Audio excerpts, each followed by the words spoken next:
Hello my friends, നമുക്കിന്ന് മുട്ട ബോണ്ട ഉണ്ടാക്കിയാലോ. അതിനായിട്ട് ഞാൻ ഇതുപോലെ 3 മുട്ട എടുത്തിട്ടുണ്ട്. ഇതുപോലെ പീസാക്കി എടുത്തിട്ടുണ്ട് കേട്ടോ. അതിലേക്ക് ഉള്ളി, വെളുത്തുള്ളി, ഇഞ്ചി, പച്ചമുളക് ഇതുപോലെ കട്ട് ചെയ്തിട്ടുണ്ട്. അതിലേക്ക് കുറച്ച് മുളക് പൊടി ഇട്ട് കൊടുക്കാം.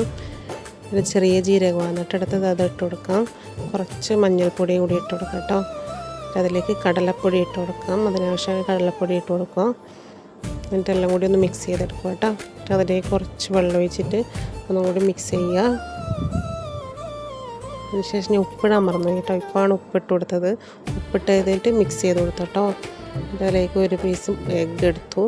ഇതുപോലെ കോട്ട് ചെയ്തെടുത്തേ. ഇതുപോലെ ഫുള്ളായിട്ടൊന്ന് കോട്ട് ചെയ്യാൻ ശ്രമിക്കണം കേട്ടോ.